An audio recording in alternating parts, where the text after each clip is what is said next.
The junkyard was quiet that evening, filled with piles of broken machines and rusted metal that nobody wanted anymore. Old engines, cracked glass, and bent pipes lay in heaps waiting for scavengers or buyers who came searching for cheap parts. Among all the junk, one object looked different. It was a crate, large, heavy, and sealed with old bolts. A faint silver shine still clung to its edges, as if it once belonged to something valuable. The man who spotted it was not rich. He was just another wanderer, looking for cheap scraps he could fix and sell. His name was David. He had spent his last coins in the market, but when he saw the crate pushed into a corner, his curiosity grew stronger than his hunger. "How much for that?" he asked the junk dealer, pointing at the strange box. The dealer looked at him and laughed. "That thing?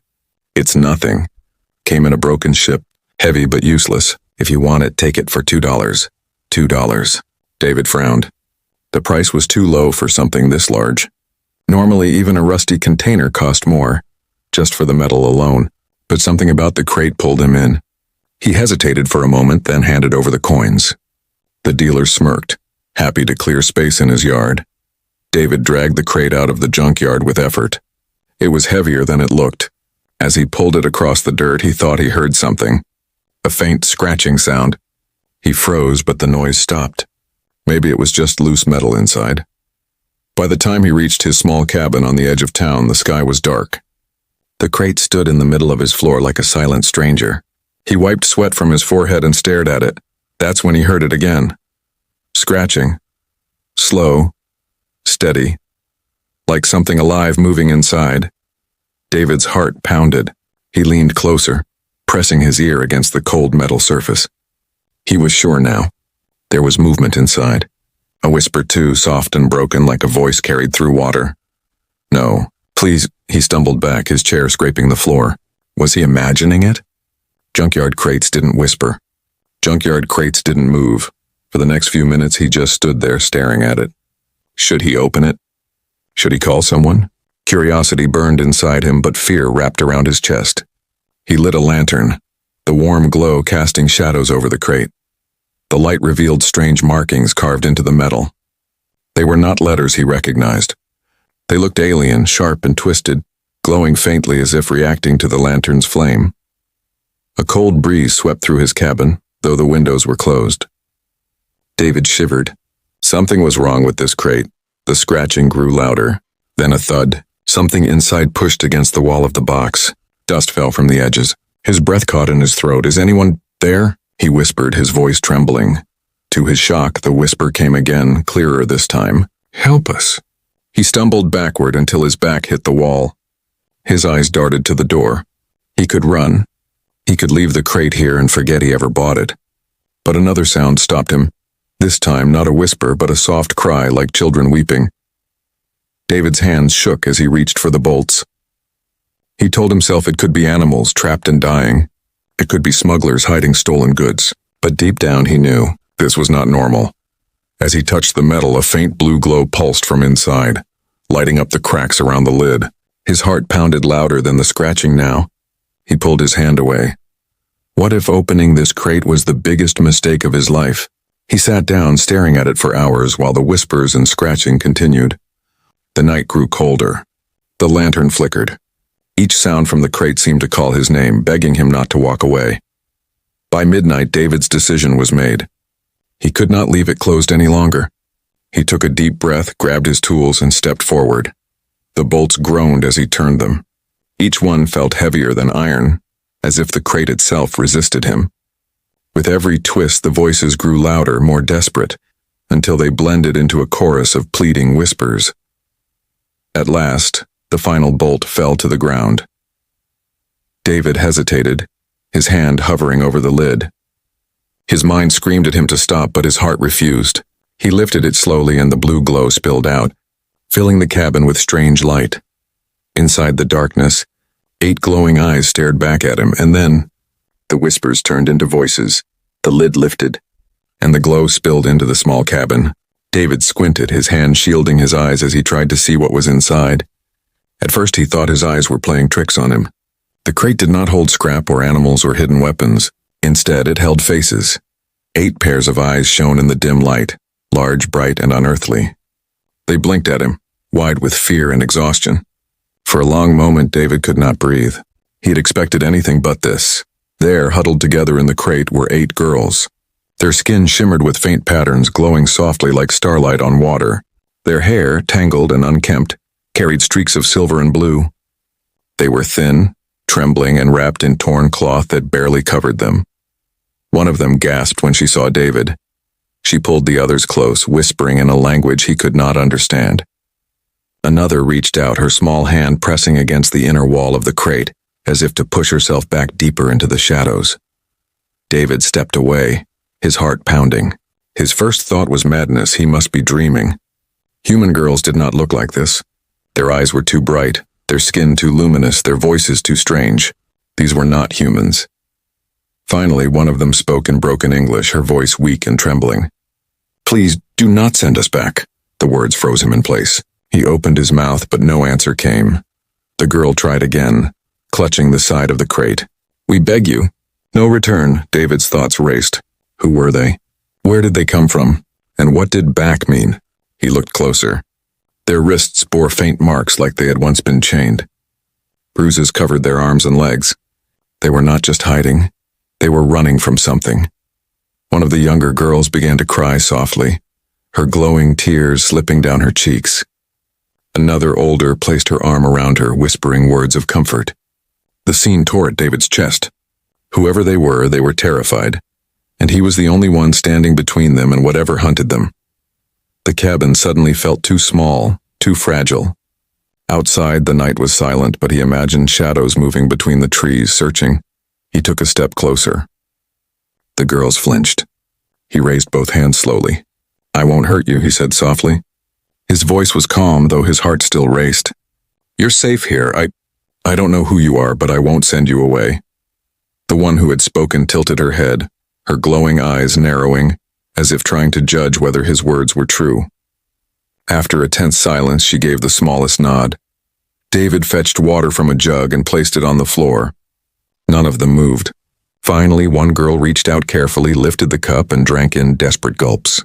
The others followed, their thin hands trembling as they drank. Watching them, David realized something. They were starving. Not just hungry, but on the edge of collapse. He brought out bread, dry but edible, and set it near them. They ate as though they hadn't touched food in days. He sat back, his thoughts swirling. 8 alien girls locked in a crate, sold off for $2 like garbage. The dealer must have known. But why sell them so cheaply? Why let them go at all unless... David's stomach tightened. Unless the crate was never meant to be bought. Unless it was bait or a trap or simply discarded because someone no longer cared if the girls lived or died. He looked at them again. Their glowing eyes were fixed on him now, filled with both fear and fragile hope. Suddenly, a deep rumble shook the night outside. David froze. The girls gasped, huddling together again. Through the cracks in the wooden cabin walls, he saw beams of light sweeping across the trees, searching. The girl who spoke earlier whispered one word, her voice breaking. "Hunters." David's blood ran cold.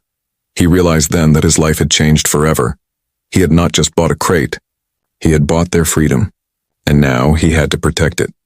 The cabin shook again as the rumble grew louder. David hurried to the window and peeked outside. Dark shapes moved through the trees, their shadows stretching long under the searchlights. The light swept the forest floor, slow and steady, like eyes hunting prey. Inside the crate, the girls pressed against each other. Their glowing skin dimmed, as if they were trying to hide their light. The youngest clung to the oldest, whispering in fear. David's throat tightened. He had no idea who was out there, but the girls had already given him the word. Hunters. He turned back to them. "We can't stay here," he whispered. "If they find you, it's over." The girl who spoke English nodded quickly. "They will not stop, never." A loud crack split the night. A tree outside broke under the weight of a landing craft. The ground trembled as metal feet stomped into the dirt. Strange voices barked orders, sharp and cruel. David's mind raced. He had no weapons, no plan. Nothing but his cabin and courage. But leaving the girls behind wasn't an option anymore. "Out, come out," a mechanical voice shouted outside. The hunters were close. David grabbed the lantern and blew it out. Darkness swallowed the room. "Stay quiet," he whispered. "Follow me." He pulled open a trap door in the floor, a small hiding space he had once used for storing tools. It wasn't much, but it would have to do. One by one the girls climbed down, their small bodies trembling as they squeezed inside. When the last one was hidden, David covered the hatch with old blankets and stood alone in the dark. The cabin door burst open. A beam of white light sliced across the room, landing on David. He raised his hands, forcing his voice to stay calm. "What do you want? This is my home." Figures stepped inside. They were tall, armored, with masks that hissed as they breathed. Their eyes glowed red behind the glass. The leader pointed at the empty crate. "This container," the hunter growled. "Where did you get it?" David's heart pounded. If he said the wrong thing, they'd tear the floor open and find the girls. He swallowed hard. "Bought it from the junkyard. $2. It was empty." The hunter's head tilted, suspicious. He stepped forward, scanning the crate with a device.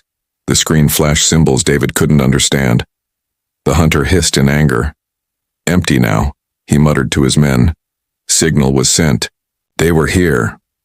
David forced a confused look. "What are you talking about? It's just junk. I needed scrap metal." The leader turned sharply, staring at him through the mask. For a moment, David thought he was caught. Then, the hunter waved his hand. "Search the area." The others stormed out, their heavy boots shaking the floor. Lights flashed across the trees again. David stayed perfectly still, his hands trembling. Finally, the leader leaned close, his mask inches from David's face. "If you see them, you will tell us. If not..." He raised a clawed hand and dragged it slowly across the wall, leaving deep scars in the wood. "We will return." Then, just as suddenly as they came, they were gone. The cabin door creaked, shut, and silence returned, broken only by the faint hum of the ship outside.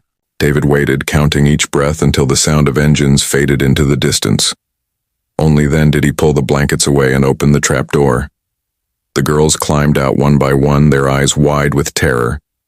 The youngest sobbed quietly, but the others held her close. The one who spoke English stared at David, her voice low. "They will come again. They never stop." David sat down heavily, his body shaking now that the danger had passed. He looked at the frightened faces before him and realized the truth. The hunters would return, and when they did, they would search deeper. He had bought a crate for $2.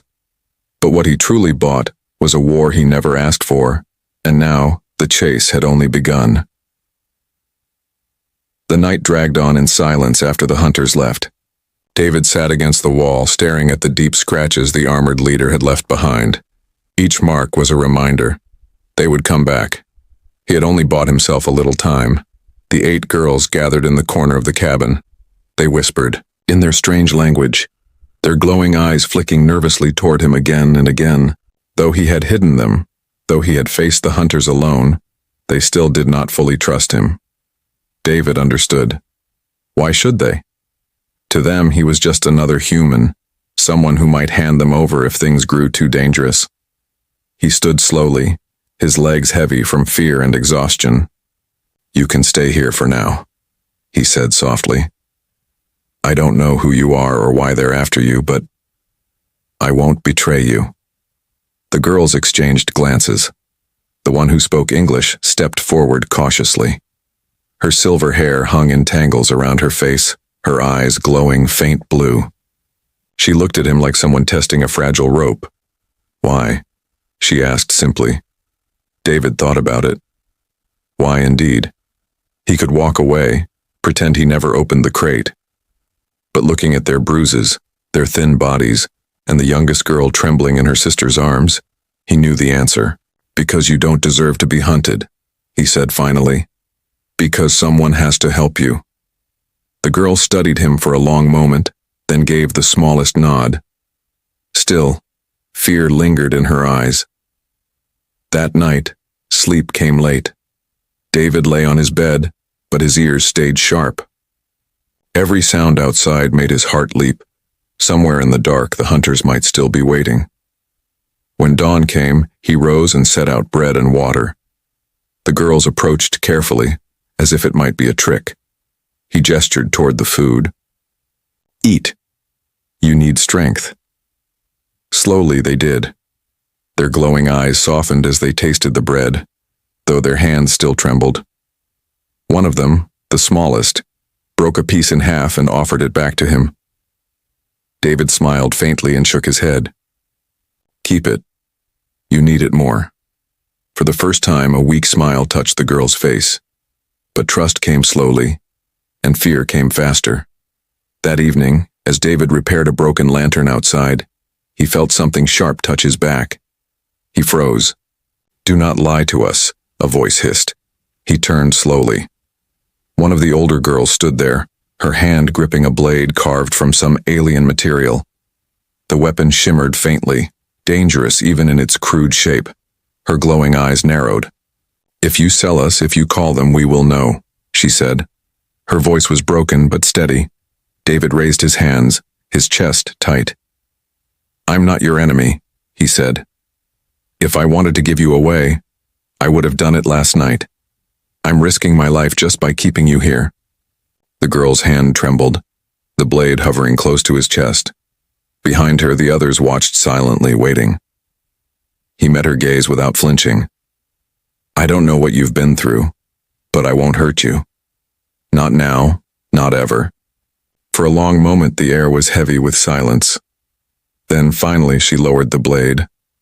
She stepped back, her eyes still cold but less certain. The girl who spoke English came forward and touched the warrior's arm.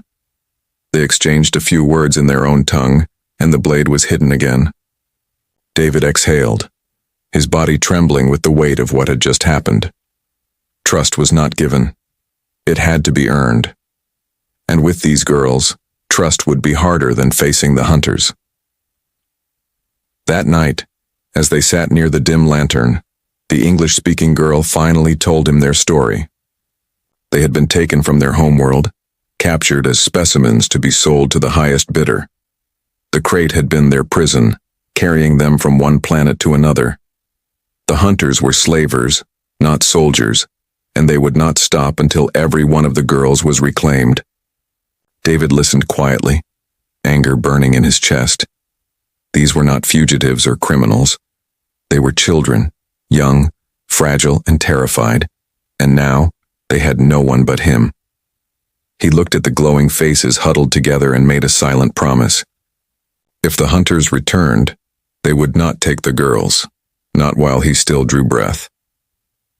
The morning was quiet, but David could not relax. He kept hearing the echo of the hunter's claws scraping his cabin wall. The sound replayed in his mind like a warning. He knew the hunters would not give up. They would return. The girls sat together in the corner, their glowing eyes watching him closely as he moved about the cabin. Though they were calmer than before, fear never left their faces. Every noise outside made them flinch. David decided to inspect the crate more carefully. Something about it bothered him. The hunters had not searched his cabin at random. They were certain the crate had carried something valuable. He pushed the empty container into the light and began examining it. At first he saw only the alien carvings and the scratches from travel, but when his hand brushed along the inner wall he felt a ridge. A panel. "What is this?" he muttered. He pried at it with his tools until the metal shifted. A hidden compartment opened, revealing a strange device. It was small, black and pulsing faintly with blue light. The girls gasped the moment they saw it. Their voices rose in sharp whispers, their fear almost panic. David frowned. "What is it?" The English-speaking girl stepped forward, her voice low and trembling. "A beacon, it calls them." David's blood ran cold. "You mean it's been sending a signal?" She nodded. "Since Crate left ship, they already know." Anger flared in David's chest. He grabbed the device and slammed it against the ground. Sparks flew, and the light flickered before dying out. Smoke curled from the broken shell. But his relief didn't last. If it had been sending a signal all this time, the hunters already knew the general area. Smashing it now might only buy them a little more time. The girls huddled together, whispering in fear.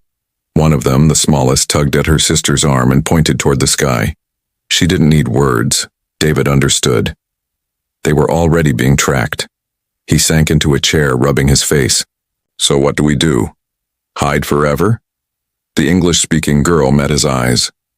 We cannot hide. We must move. David looked out the window at the forest. The thought of traveling with 8 frightened alien girls through the wilderness while hunters searched from the sky was madness. But staying here was worse. Move where? He asked. The girl hesitated. Then she placed her hand on the wall, tracing shapes with her glowing fingers. Far. Mountain caves. Safe. Hard to find. It wasn't much of a plan, but it was better than waiting to be caught. David nodded slowly. Then we leave tonight, when the sky is dark. The girls exchanged quick, nervous whispers.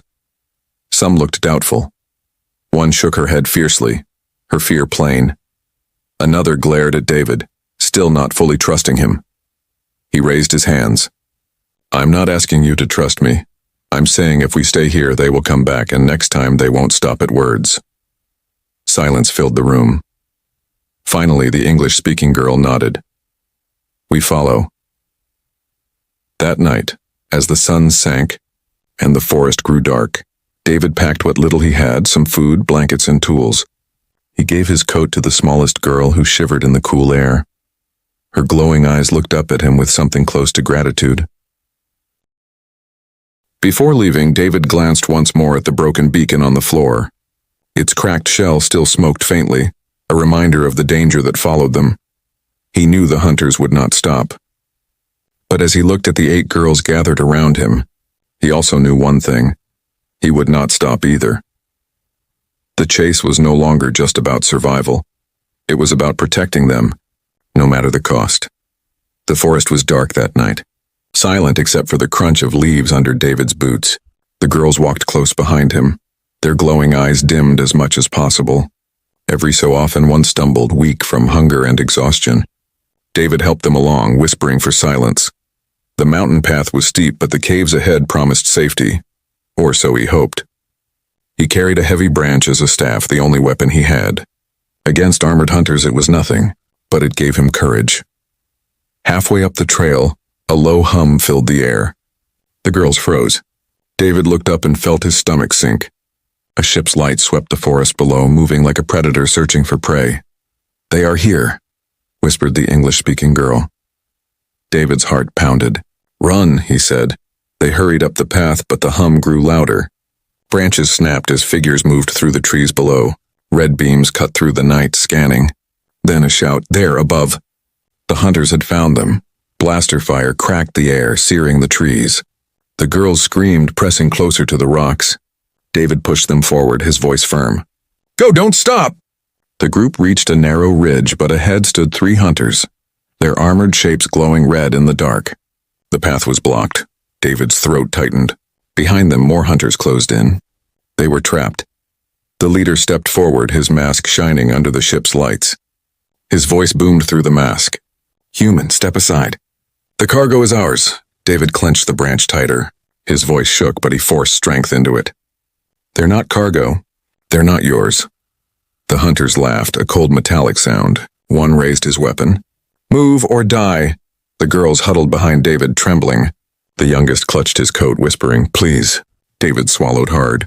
He had no weapons, no armor, nothing but his body. But he planted his feet on the narrow path, refusing to step aside. If you want them, he said, his voice steady now, you'll have to go through me. The leader tilted his head. For a moment, silence filled the air. Then with a sharp gesture, he ordered, take him. 2 hunters lunged forward. David swung the branch with all his strength, striking one across the mask. The hunter staggered, surprised by the force. The other grabbed David's arm, twisting painfully, but David slammed his shoulder into the armored chest, forcing him back a step. Blaster fire lit the night, but the shots went wide. The girls screamed and ducked against the rocks. David fought like a cornered animal, every strike fueled by desperation. He knew he couldn't win. Not against armor, not against weapons, but he had to buy time. Run, he shouted at the girls. Go to the caves. The English-speaking girl shook her head, tears in her eyes. We cannot leave you. Go, he roared. The leader raised his clawed hand, signaling his men to end it. But before they could fire, a strange light burst from the rocks. One of the older girls stood tall, her hands glowing fiercely. With a cry, she released a wave of energy that knocked two hunters off their feet. The air cracked with power, the trees shaking from the force. David stared in shock. The girls had powers they had never shown before. The leader hissed in rage. "So that is why you are valuable." He raised his weapon. "All the more reason to take you alive." The girls huddled around David, their eyes blazing brighter now, no longer only afraid. Together they formed a circle of glowing light, their bodies trembling with energy. David stood at their center, gripping his broken branch. His chest rose and fell with heavy breaths, but his voice was steady. "You're not taking them," he said. The hunters moved in, weapons ready. The night exploded with shouts, light, and fire. The confrontation had begun. The ridge was chaos. Blaster fire tore through the night, sparks flying as beams struck rock. The hunters pushed forward, their armored boots pounding against stone. David stood his ground, though his branch was cracked and his body ached. Behind him, the 8 alien girls glowed brighter, their fear mixing with a strange, rising strength.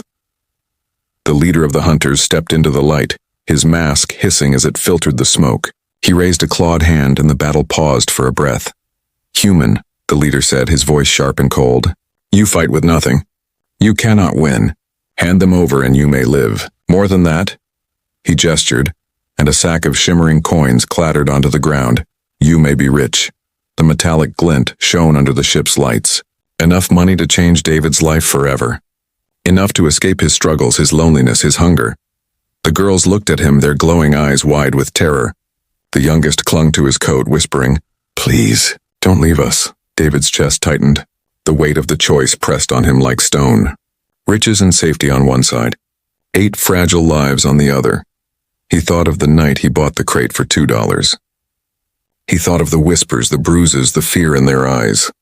He thought of the hunter's claws ripping into his cabin wall. Slowly, David shook his head. His voice came steady, though his body trembled. "No amount of money is worth selling them. If you want them, you'll have to take me first." The leader's mask tilted. For a moment, silence hung heavy. Then his voice dropped, filled with rage. "So be it." The hunters raised their weapons. Blasters glowed, ready to fire. At that moment, the girls stepped forward. They circled around David, their glowing bodies pulsing with energy. Their eyes blazed like stars, their voices rising in a strange harmonic chant. The air crackled. A shockwave burst outward, throwing the first wave of hunters off the ridge. Armor scraped stone as they tumbled into the darkness below. The leader roared in fury. He charged forward, his claws slashing through the air. David moved to block him, raising the broken branch, but the leader struck it aside with ease. The force sent David to his knees. Pain shot through his chest, but he forced himself up again. "I said you're not taking them," he shouted. The girls cried out together. Their combined light flared so bright the hunters shielded their masks. The leader staggered, blinded. With one final burst, the girls released their power, a wave of raw force that shook the ridge itself. The hunters were thrown back, their weapons scattering across the rocks. The leader slammed into a boulder, his mask cracking. Sparks flew from his armor as he tried to rise. David limped forward, planting himself between the leader and the girls. His chest heaved with every breath, but his voice carried firm. "Leave. Now." For a moment, the leader stared at him through his broken mask. Then, with a hiss of defeat, he signaled retreat. The remaining hunters dragged him back toward the ship. Engines roared, and the ship lifted into the night sky, vanishing into the clouds. Silence fell. David collapsed to his knees, his strength gone.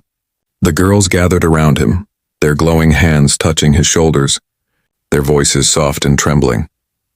"You saved us," whispered the English-speaking girl. David looked at them, his lips curling into a tired smile. "No," he said. "We saved each other." The youngest hugged him tightly, her tears glowing faint on his coat. For the first time, their fear began to fade, replaced with something new. Hope. As dawn broke over the mountains, David gazed at the horizon. The hunters would return one day, but now he was not just a man who bought a crate for $2. He was their protector. And in the vast, cruel universe, one human had stood against the system and chosen something greater than wealth or safety. He had chosen them.